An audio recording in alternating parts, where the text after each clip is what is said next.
Nxuba, formerly known as Craddock, there's an old cemetery there that tells a story of desperation.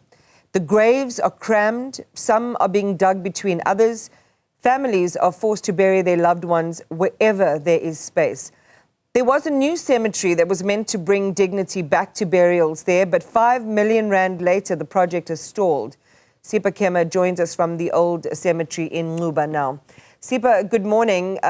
This is more than just a lack of space issue. It is a reinforcement of trauma for the grieving families, and it's caused quite a big issue where you are.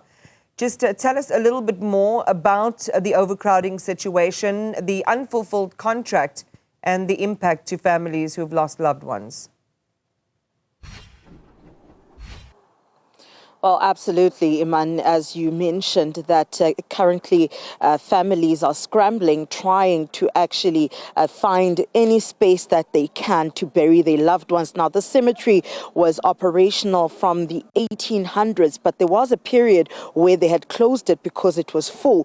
But there was no alternative cemetery where people of Nxuba could bury their loved ones. Now, currently, what you're seeing a long line of graves. Some are not even relatives, and they're literally sitting on top of each other. And as you mentioned earlier, that some of these graves are actually dug up right in between the old graves from the 1800s, wherever they can find space. And where we were earlier on, that's where the parking space, where the hearses is meant to come in and park. But now they are already using up that space, and there's absolutely no space left, and they are boxed in by sports field as well as a sports stadium. Now, I'm going to bring in Mr. Charles Garth, who is a resident of Nxuba, who's been here for many years. Mr. Garth, thank you so much for joining us on Newzroom Afrika. Now, I'm looking around and I'm going to the even the entry part of the cemetery, and that side is also packed with new graves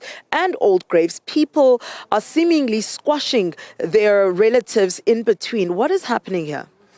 Well, this is atrocious what's happening here.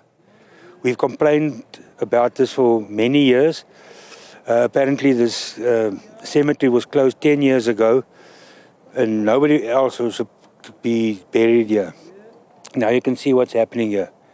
They're just pushing in people everywhere because they didn't do their job by securing the central cemetery in Craddock. Mm-hmm. And now I'm hearing that the municipality is planning to expand onto the right side. But now when we see here, this is a sports field.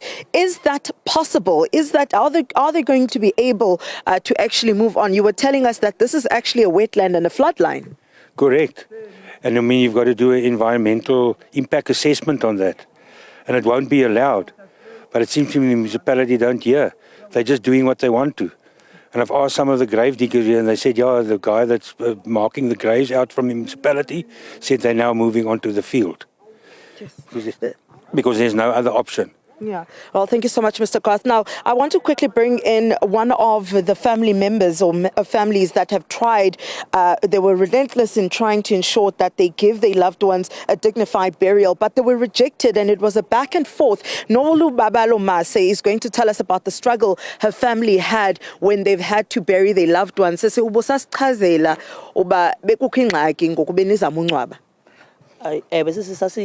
Sithenge isite apha ngo-2020 kuba kwakusweleke umama sizamngcwabela apha.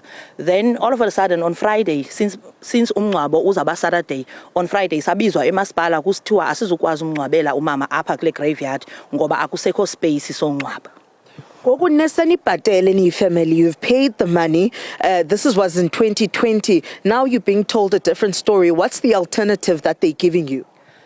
Bathi abanayo indawo apha, indawo abanayo yi-Central Cemetery esemi-hostal, ispace abanaso phaya. But ke kuba umama wayevana notata lo wephala wayeleli khona.